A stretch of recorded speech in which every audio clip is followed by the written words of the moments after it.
UD, how do players feel about insiders in the NBA? We'll talk about in the NFL. AJ, how do NFL players feel about insiders in the NFL? I think it depends on which one you're talking about. Yeah, I don't think players. We like some. It depends. It Okay, depends. so I feel like in your guys' world, because there's less players, there's more shit out about more people. Like in the NFL, it's a lot like superstar driven, you know? So I think like players in the NFL don't love insiders. But I think players respect the insiders, and they know, like, hey, they got a gig. And there's times even when players that don't like the insiders will, like, understand and even use them, have their agents. Yeah, you certainly need some stuff. That's where it gets tricky. Yeah. Because you look around the locker room and it's something that should have stayed in-house that's got out. So it's not the insider fault.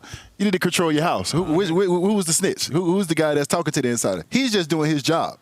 But we got a job to protect this locker room and protect certain things. On that note, there was a Greek gentleman that put a tweet out after Sham's last appearance on the program. Does anyone else miss Woj? Shams, he dunked on you, brother. I did see. This is a funny guy. I did see friend of the show, Adam Schefter, one underneath. It was like, I miss him every single day. And when Woj retired, remember they treated it as if he did pass away and everything like that. Obviously, he committed a lot of time to the NBA in his reporting and journalism. You had to do something or report something about Giannis and his pending potential move through another team, first time in 12 years. What do you think about that tweet? And when you get something like that, does it remind you of, this is like when the Jimmy Butler conversation was happening down in Miami? You know about that one, UD. You can speak to that you one. ended up being right. I didn't know until I knew. Yeah. I didn't know until I knew. I feel like I was people coming at me with knives out there in Miami. It's like you can't even step foot in Miami for me. Well, I would like to talk about the Miami situation before we get into this for Shams. Because Shams is brand new to ESPN. I think our experience is not everybody at ESPN would like to see you succeed if you show up at ESPN from an outside place and have an incredible resume following and are very good at your job. So whenever that starts happening and people start burying Shams outside, I think there's people inside ESPN, they're probably happy about that. They're like, yeah, this ain't Woj. This is a whole new animal. And then lo and behold, Shams says, just like I fucking said it would, it ends up happening how it is. That should have built some credibility, I do believe, but we do understand that some journalists do like being right and don't care if they're wrong, and they will continue to act as if they were right at the time. So, Shams, I want to let you know, I think that Miami situation was big for you in a new place, but now with Giannis coming out again, I think you're back under siege, and you're going to have to back prove yourself. How do you feel about the tweet, and how do you feel about the Giannis situation where we stand right now? No, I think we're all good. I really believe me and Giannis are all good. I did see that, and I would like to say, I think, we all in the industry, I think, really miss him. I worked with him for 2 years, 2.5 years, and so I learned a lot. He was a great mentor to me, taught me a lot, made me better on a daily basis, and so that respect is definitely there. So I definitely miss him as well. He made me better. But I will say, every single day, I'm just focused on what I can control and my like job. To control the controllables. Control the controllables. You do. You know about that. You take it one day at a time. Yeah. I'm just focused on myself, and at the end of the day, I very much trust my reporting. What I reported, if we all let's give everyone a debrief. I said during the NBA Draft Combine Week that Giannis Antetokounmpo is open to exploring his best fits outside of Milwaukee. I didn't say he had asked out, but that's what I said. And I 1,000% stand by that reporting.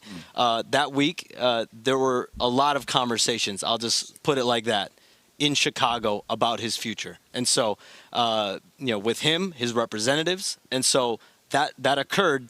And now we're, fast forward about a month and a half later, we're getting closer and closer to the draft, free agency. I did say on the show the other day, this is not something I expect at the draft. This is not something I expect during free agency.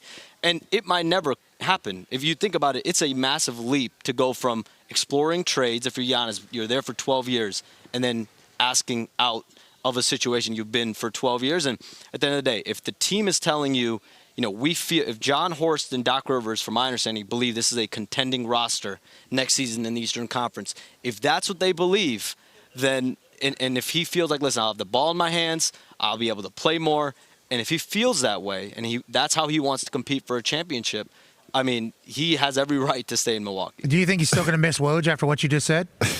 No, I mean, we all should. Yeah. For sure. I don't. I don't. He's still alive. Woj is nothing for me, but I do know he was big for basketball. I understand he was big for basketball. I'm a Bonnie's fan, so I mean, let's go Bonnie's. Yeah, I would like him to remain there. Yeah, I'd like him to remain fully committed to the Bonnies. Pat, we're here at the NBA Finals. Yes, we are. got the Kevin Durant market going on. What is the Kevin Durant market right now?